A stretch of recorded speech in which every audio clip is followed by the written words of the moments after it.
গলা চেপে ধরা। এই বাস্তবতায় দাঁড়িয়ে আজ আমরা মুখ ঘুরিয়ে নেই, সরাসরি প্রশ্ন করব।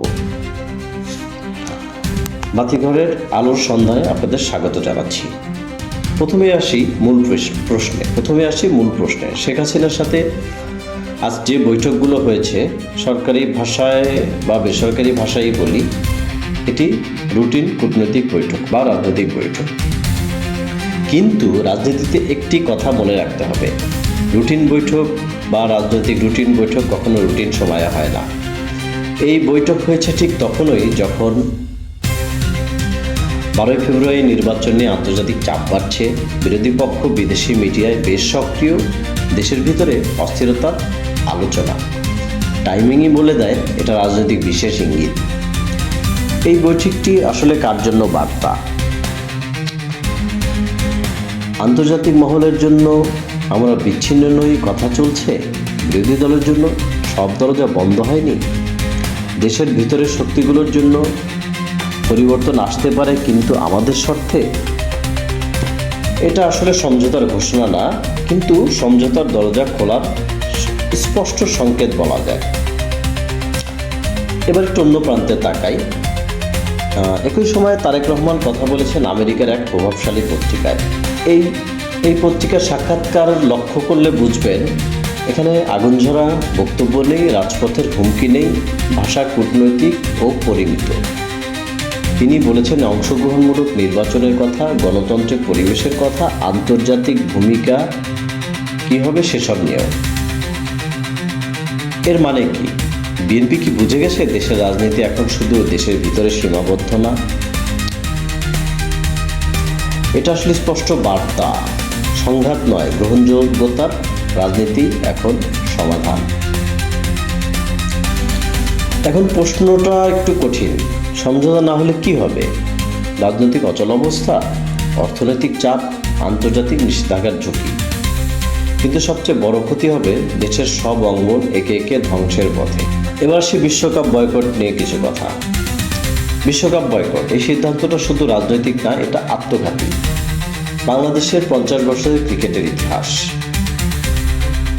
একজন ক্রিকেটারের স্বপ্ন কি?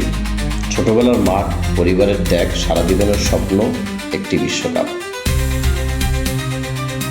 তাহলে কি হলো? ক্রিকেটারের স্বপ্নভঙ্গ হলো, সে বিশ্বমঞ্চে খেলতে পারল না, তার জীবনের সবচেয়ে বড় মঞ্চটা কেড়ে নেওয়া হলো। ক্রিকেট বোর্ডের এই রাজনৈতিক মেরুকরণে মেধার বদলে আনুগত্য প্রকাশ পেল কিনা সেটা সময়ই বলে দেবে। ফলাফল ক্রিকেটার ধ্বংসের মুখে। একজন ক্রিকেটার ছোটবেলা থেকে স্বপ্ন দেখে সে বিশ্বকাপ খেলবে, সেটা হোক টি-20, সেটা হোক একদিনের আন্তর্জাতিক। শুধু ক্রিকেটার নয়, যে কোনো ক্রীড়াঙ্গন হোক বা শিল্প সাহিত্য যেখানেই হোক, সবারই স্বপ্ন থাকে বড় মঞ্চে নিজেকে মেলে ধরা। এবার আসি সাংবাদিকতার প্রশ্নে। আজ সাংবাদিকরা কিন্তু প্রশ্ন করতে ভয় পান, প্রশ্ন করেন না, আগে ভাবেন এটা বললে কি হবে। প্রথমত ডিজিটাল আইনে মামলা, দ্বিতীয়ত চাকরি হারানোর ভয়। ফলাফল সত্য চাপা পড়ে যায়, চলে সুবিধাজনক গল্প। সাংবাদিকতা আছে কিন্তু স্বাধীনতা নেই। শিল্প সাহিত্য নিয়ে কিছু বলবো।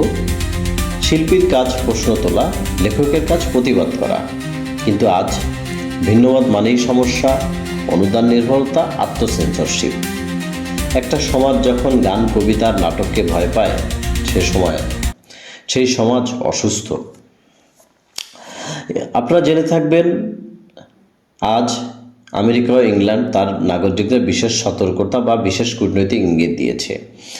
বাংলাদেশে আসন্ন 12 ফেব্রুয়ারি নির্বাচন উপলক্ষে আমেরিকা ও ইংল্যান্ড তাদের নাগরিকদের বাংলাদেশের ভ্রমণের সতর্কতা জানিয়েছে। এটা শুধু নিরাপত্তা নোটিশ না, এটা একটা কূটনৈতিক ইঙ্গিতও বলা যায়।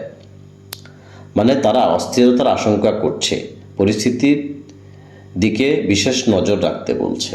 অর্থাৎ নির্বাচন উপলক্ষে দেশের আইন শৃঙ্খলার আরও অবনতি হতে পারে, এই জন্যই তারা তাদের নাগরিকদের বিশেষ সতর্কতা জানিয়েছে। তাহলে কি বাংলাদেশের নির্বাচনে আমেরিকার সহিংসতা দেখতে পাচ্ছে?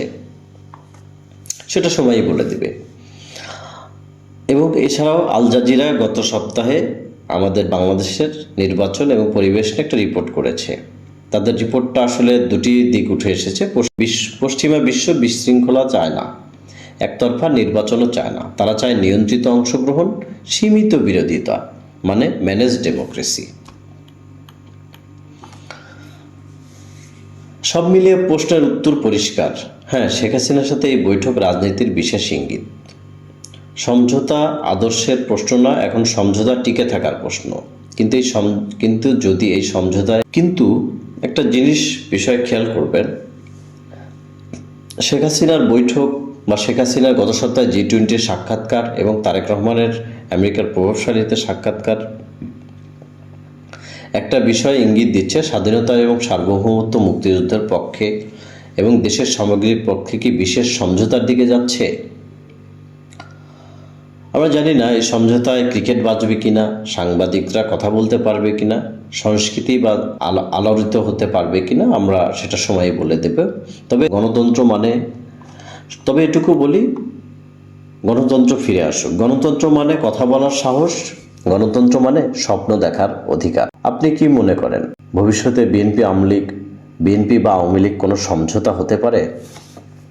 কমেন্টে লিখুন, চাইলে কথা বলতে পারেন। কারণ আপনার চুপ থাকা এটা আত্মঘাতী। চুপ থাকলে সিদ্ধান্ত কিন্তু অন্যরাই নেয়। তাই কথা বলুন, শেয়ার করুন এবং আওয়াজ দিন।